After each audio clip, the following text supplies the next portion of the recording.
Cominciata la partita? Adesso? Sì. Perfetto.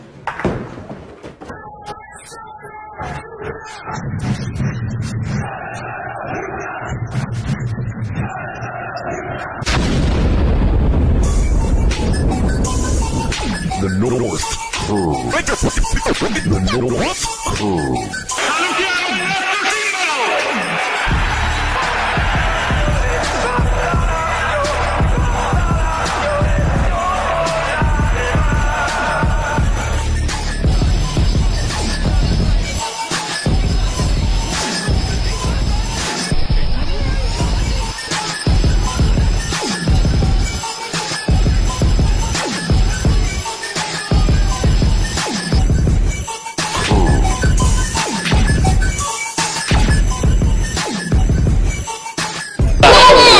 Ciao Canada!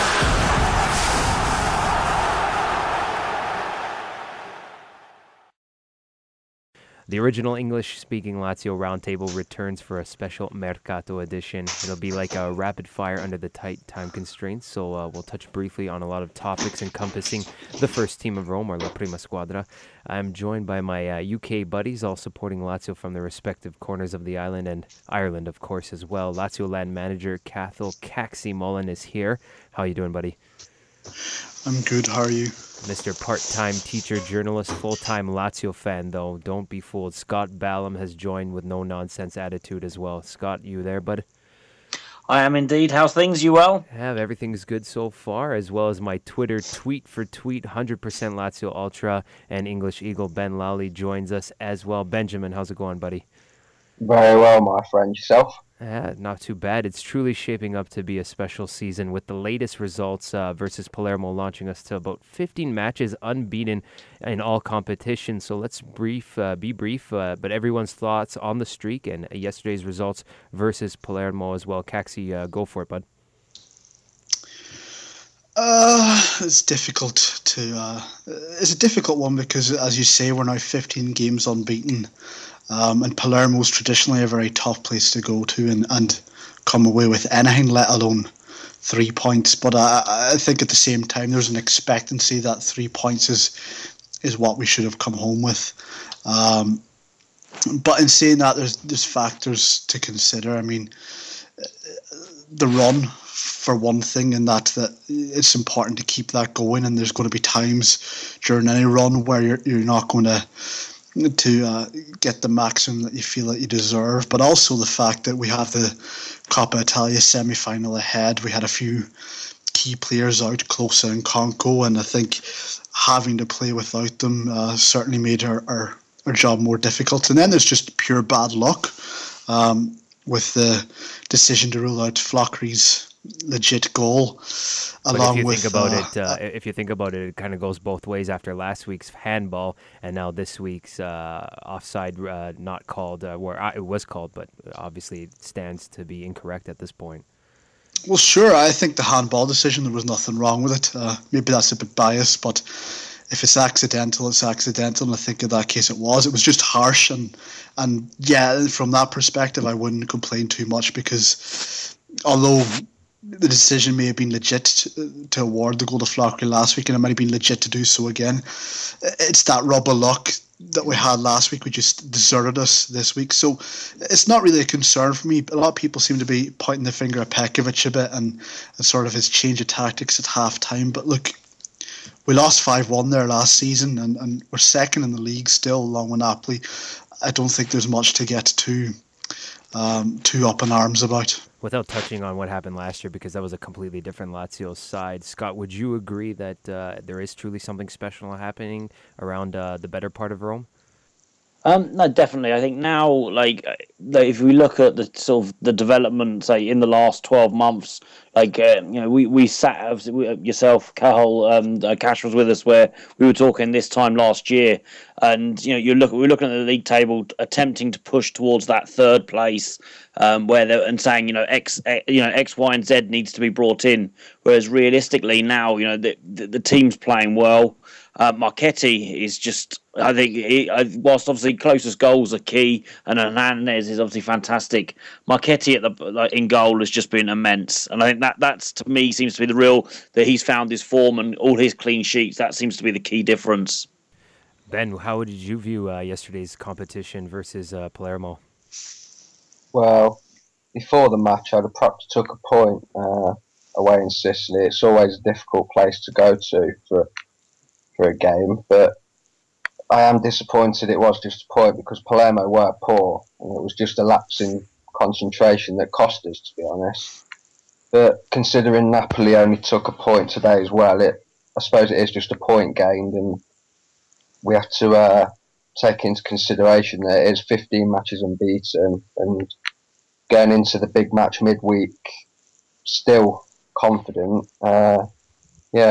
I'm not too disheartened by the result. Absolutely. I mean, the results could have gone far worse against us. Obviously, Juventus looking like they're head and shoulders still above the rest of the teams without some of their major stars really giving the boots to Udinese yesterday. And we're in for a sure battle of wits and versus Conte, and just in terms of skill level. I mean, we're going to touch on the Mercato briefly, but I don't know if we do have the player personnel, even if we went out and made a bunch of signings in the Mercato, to really compete with a Juventus side that looks very good even with their B players. Would you agree, Caxel? I think we can compete, but only if Juventus go on a very long run in the Champions League. Obviously, we have Europa League to think about too, and the chances there for us to go long and trying to juggle 3 competitions is going to be very difficult for us as well as Juve. But I think if certain factors go a certain way, we could certainly be in the Scudetto hunt. Because as much as Juventus were a runaway force last year, they're vulnerable now and they've got Europe to contend with, so they're certainly going to drop points. Also, you have to remember last year, as good as they were, they drew a lot of games, you know. So I do think the Scudetto was on, but to think about it, I think at this stage is a bit much. I think we should just aim to get that Champions League spot that we've been craving for the last 3 years and just hope that if factors do go a certain way, we'll be there or thereabouts. But that's something to think about in April and May rather than, halfway through January. No, just speaking on Juventus, because we have the Coppa Italia tie coming up against them. Obviously, that's another... for some, it kind of factors as in a headache. Obviously, we want to do our best to win the whole competition, but at this stage, their bench versus our bench is what I mean. And what I saw yesterday from their bench was pretty impressive, is what I'm getting at here. Yeah, they coped with... they coped with, could have been a tricky opponent really, really, really well. But the thing is, you go back a couple of weeks and with a man advantage and a goal lead, they blew to Sampdoria. So there is a vulnerability there. But let's hope that's a vulnerability we can capitalise on first and foremost in the Coppa Italia. And hopefully that vulnerability they do have rears its ugly head later in the season when maybe we're still in the hunt. Scott, what's your hope, and where are you also realistic going forward? I think I think it's too soon to start talking Scudettos. Not as in compared to now to maybe March, April, but I think this season, as long as I will just be delighted once if we can finally finish in that top 3 and take just basically make sure now that we're in there to stay there. I don't want any of those stupid results where we were slipping up and having things like obviously losing to Parma last year, those sort of things. So it's just a case of maintaining focus. I'd love to see us go far, obviously in the Europa League. The good thing about the Coppa Italia is at least that we've got the semi-finals this week, next week, and then we don't have to worry about that. Obviously, hopefully we'll be in the final, but then we don't have to. It's not in the back of our minds until obviously the end of the season. Ben, obviously, I know you have Napoli on your mind. Is it better to look behind us with regards to Napoli than look forward to Juve in terms of going forward? What kind of hopes do you wish for in 2013? Well, we've got to be very on the ball within the next couple of weeks now. Chievo at home next Sunday, or is it Saturday? Next Saturday, which continues to be a very tricky tie for us. Under normal circumstances, you wouldn't think Chievo would be such a tricky affair, but historically, it has been a tricky affair. Yeah, then to Genoa away, which is another should-win fixture, which I believe 6 points in them will set us up nicely to play Napoli the week after. And while the gap is just 5 points behind Juventus, you can't rule anything out yet because, as Cathal said, they will drop points. So for you, would your main priority still be a Champions League football next season, or are you still looking for bigger and better things? Yeah, that's our aim, top 3. We shouldn't be aiming any higher than that, really. I mean, if we can make the top 3, then that's fine, but anything better is an added bonus, to be honest. Now I'll stay with you here as we dive into the Mercato, and I have a bunch of things, obviously, I want to say myself, as do all of you. Speaking of the Champions League, right now, as it stands, do we have the player personnel to get us there and finish in the top 3, barring any injuries? And I'm talking about the roster that we are playing with on a week-to-week basis right now. You're asking me, Michael, yeah? Yeah, I'm staying with you, Mban. Oh, sorry. Yeah, we have been very lucky in regards to injuries so far. We've Compared managed to last year, of course. Close to fit for the majority. I think it is going to be touch and go that we can make it to the top 3. The form below us doesn't look... None of the teams below us look better than us, if I'm honest. So I'm quite confident we can keep the 3rd spot. I can't see us bringing anyone significant in January, so we've just got to hope that we can keep key players fit if we're going to finish in the top 3.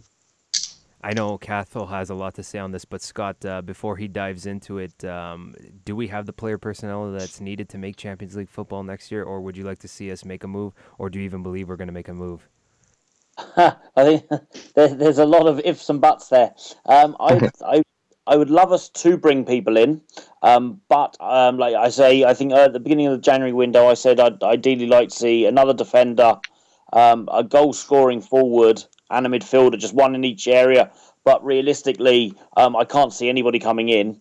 I think it's key. Obviously, Closer has to it's a case of making sure that Closer's fit. That maybe if he can be rested every so often, that does happen. But the problem is that as soon as he's out, you can't. We do lose that goal threat. And I think it's more a key of still continuing trying to get people off the wage bill as opposed to bringing them in initially, unfortunately. Cathal, I strongly agree with what Scott's just said on getting rid of the wage bill and lowering that first and foremost. But I think it also obviously goes without saying where we go, Klose goes, or vice versa. Have we done a better job of keeping him fit and healthy this year? And I know you have a few theories on that, whether it's regards to training and just strength training on that front, which you can dive into. But back to the Mercato for a second. Do you believe we need to make a move? Do you believe that we have what it takes to make the Champions League with this current roster as well? I think that this current roster should make Champions League.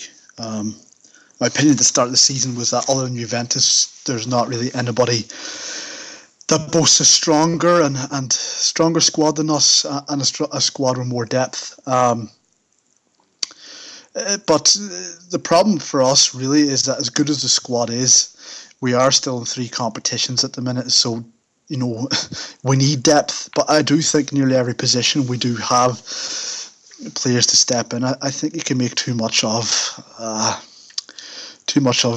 certain injury crises. I mean, if Klose's out, we've got Flockery. If Flockery's out, I still think Koza can do a job. No matter who gets injured, as long as we don't have an incredible training or incredible crisis like last season, I don't think we will, because we are training better, I believe.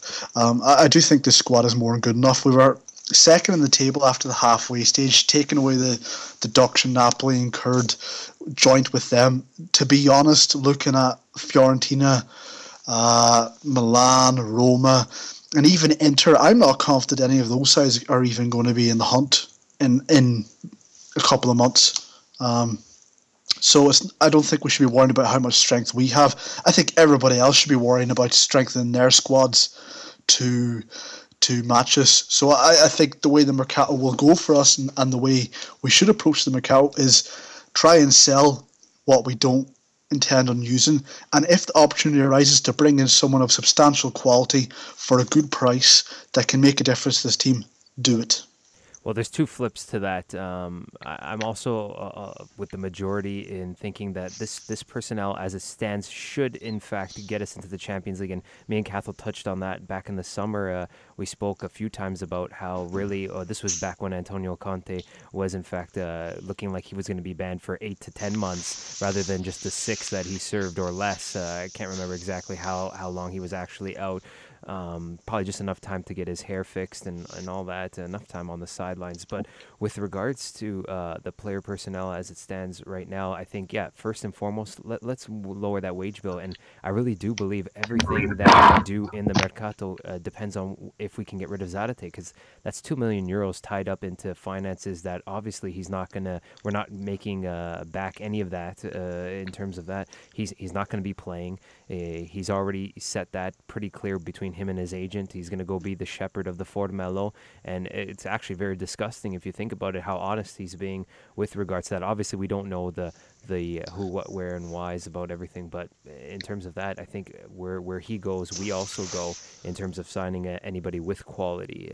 Aside from that, I wrote an article based on our Bandiera situation. As Tommaso Rocchi, you would have noticed, suiting up for Inter today. It's still a little bit odd to see him playing in the Olimpico with a jersey of a stranger, I guess you could say. But in terms of that, if we were to bring in anybody, I'd like to bring in somebody Rome-born or Rome-based, sort of like we did with Candreva. Obviously, doesn't have the same sort of Lazio ideals as we saw last year, but somebody maybe even like not so much in terms of quality, but so much more with the passion that might give us that little bit of a psychological edge going to this long stretch of games that we're about to face in February and March, respectively.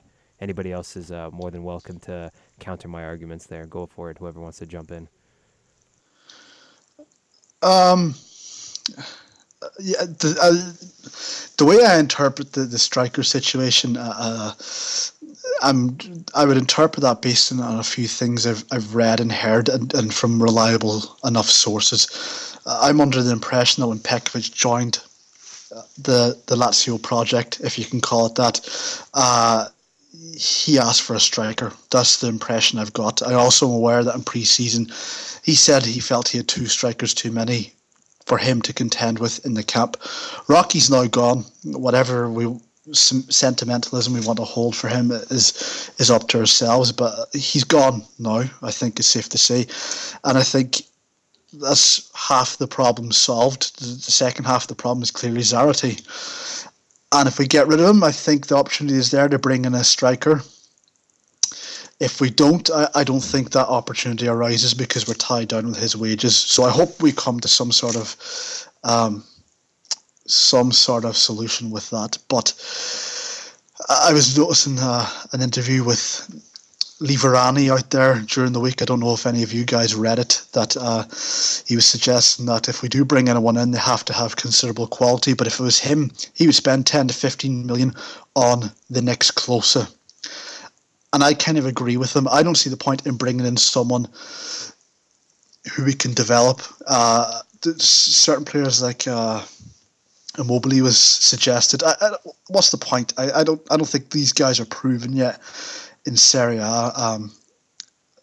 I just think if we're going to look at making drastic changes to the personnel, we have to spend big. Is January the time to do that? No. So I think we're tied up with Zarate's contract and even Diakite's situation as well. I think that causes problems in the midfield area because I think Pekovic wants to move Sana to centre back, and that would free up the opportunity to bring someone into the middle of the park. But those two guys in their respective situations is kind of crippling us from the point of view being able to add someone in. To be honest, with the Mercato, I really strongly believe in the fact that I don't think we need to make a big purchase. Obviously, Zarate being the main thing that we need to get rid of and get rid off the budget. Diakite being a bit of a different situation. Obviously, nobody wants to see what's happened there, as I still believe a part of his heart still really wants to play for us.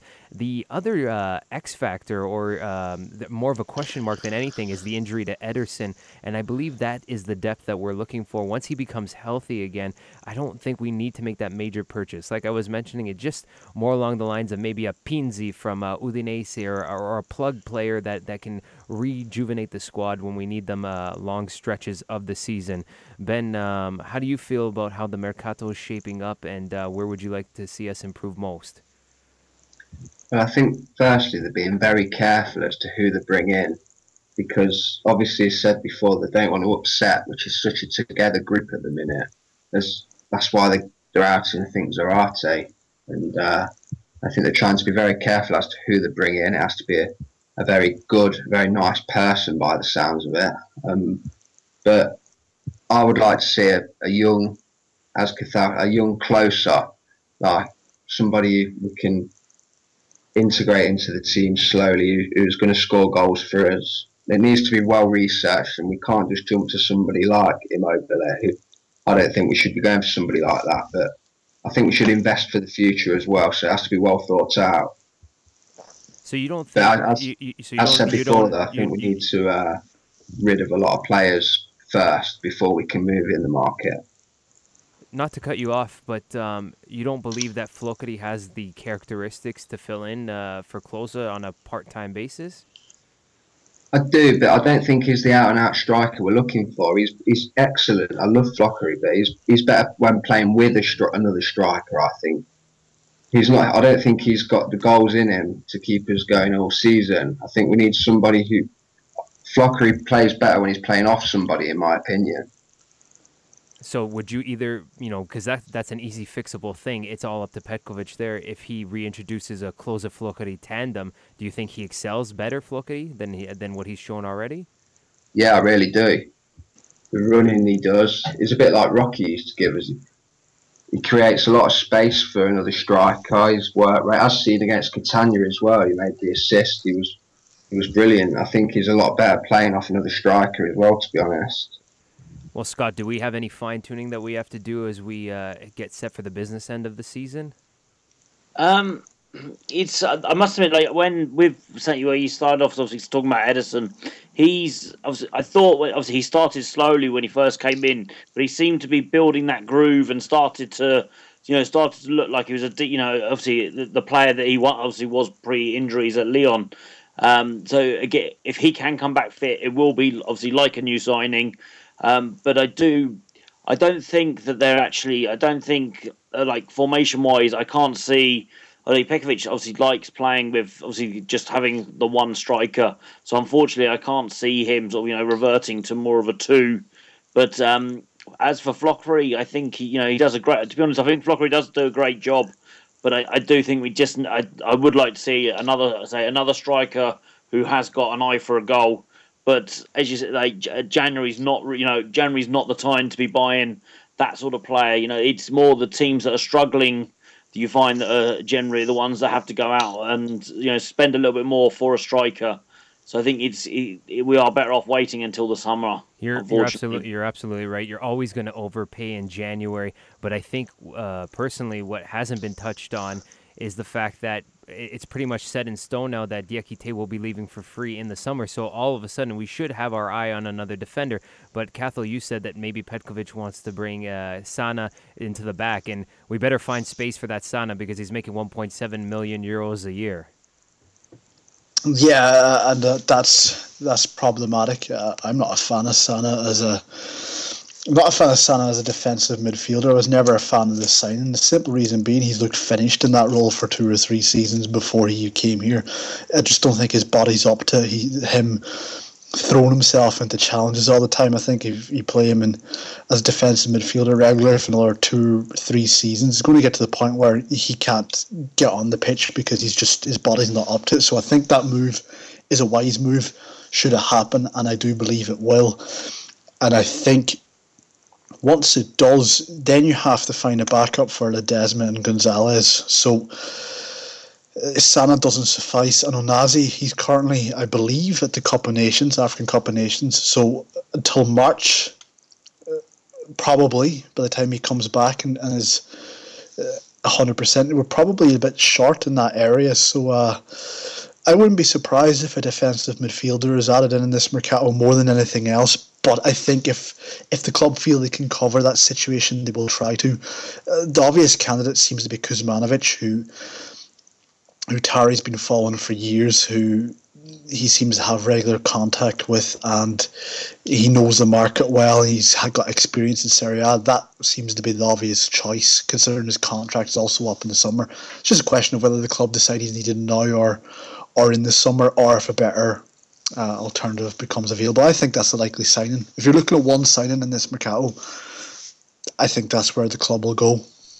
Obviously, the news headlines being along with the big name being Lampard, is that a part of just dreaming? I mean, I strongly agree with something Lotito said when he said back to the fact that I'm not going to go out and sign a player that's going to upset the balance of the squad, and when it comes down to that, it's just along the lines of what everybody makes and what kind of salary that guy would demand. And you can't ask to bring in something like that. Obviously, I'd be over the moon for a signing like Lampard, just with the sheer fact of the prestige it brings to the club. We're already getting to a good place right now on the world stage, minus the little hiccups along the way with racism and whatnot. But we're in a pretty good place, and it's really weird because I can't find things that I really want to hate Lotito about, which has been the trademark throughout the last 6 or 7 years, and just the history of this show has always been that time for the Lotito bashing. But I think he made a really profound statement that he's not going to bring anybody that's going to upset this balance. And like what Ben said, we got to bring in some nicer people around the Formello, I guess. Anybody is free to touch on that, and I'm sure everybody will have something to say about Lampard as we look to close this segment. I wouldn't want to. I wouldn't want to sign Lampard on a 3-year deal anyway for that kind of money. I mean, for a club that has the pay structure that we have, it'd just be ridiculous. And I think it's completely out of the question, to be honest. I can't see him arriving. I was going to say, I've got a feeling that from what the reports are, obviously the latest, it seems to be the closest deal he's going for. I think is going to be Galaxy, where he's going to be where he's obviously going to be paid huge amounts of money. If he was to come again, I must admit, I love what he brings to Chelsea. What he would do, I think he still has a lot to offer. As you said, 3 years does seem a little bit long, but again. I do like the fact that if he was to come in, that we wouldn't look to, obviously, to upset others by obviously paying him, a huge amount more than anybody else. So, but I think that would be a stumbling block, because whilst he says he wants a new challenge and he wants it footballing based, I've got a feeling, he's obviously going to chase some money as well. For me, I think there's a possibility, but I think it's out of the question now. I think Lampard has to put his family first, and I think that will see him go to the MLS, to be honest. But I think you touch on something that's important, which is Tito's project, if you like, seems to be to bring in players that can put Lazio on the map first and foremost, and then hopefully add some quality to the team. And I actually think that's the way it's working. I think it's kind of a situation where it's like, well, if this guy's going to sell some shirts, if he turns out to be a crap footballer, so be it. I do think that's the way it is to a certain extent. We got lucky with Klose. Cisse didn't work out, but at least we got the money back 6 months later. And 1 year later, he's off to Qatar, and that looks like great business. He's raised our profile for a couple of months, put us back on the map. Klose has continued on the good work. I think. I think if we brought in Lampard, if we could, it would be smart business. He's always been a goal-scoring midfielder. He's always going to have that potential to score goals. I think you can get 3 years out of him easily in Serie A. I think it would be a wise signing. I just don't think that's going to happen anymore. I think that's out of the question. But in the future, expect Lotito and Tari to be looking at players like Lampard. Because I think they believe we can attract them. If we can get Klose in, and Klose can play like he plays, I think we're an attractive option for teams, and I think they know that. Or for players, I should say, sorry. So when it comes down to it, a very reoccurring theme for the last 2 years is where we go, Klose goes, and let's keep Klose fit, happy and healthy for a new and bright 2013, because it attracts so much interest from other necks of the leagues and so forth. Gentlemen, I want to thank you for joining me. It's been pretty successful, and I'm sure before the Mercato's over, we could probably do this again, as obviously there's still more happenings to be found, and everything's going to get a little bit crazy. Caxi, are you going to be updating everybody on the last deadline day like you did last year? I hope so. I'm kind of on standby at the minute because I'm not sure there's going to be much to report. But if that be the case, if it looks like it's going to go down that route, sure, I'll be there. And I guess even if it looks like we're not going to sign players, you can always find out who everybody else is bringing in while we all weep. And at the end of the day, you can always stir up trouble on the forum with Caxi and English Eagle Ben anytime. Obviously, Caxi always has the boxing gloves on, ready to take on anybody with opposing views. And that's why we're here, to talk with you, Lazio fans from around the world. And this is where you can really have your say. So hit us up on Twitter and at different avenues of the forum itself. And we'll look forward to the end of the Mercato, and we'll talk with you again there. And sempre Forza Lazio. Yep, thanks, Michael, for this. Forza Lazio.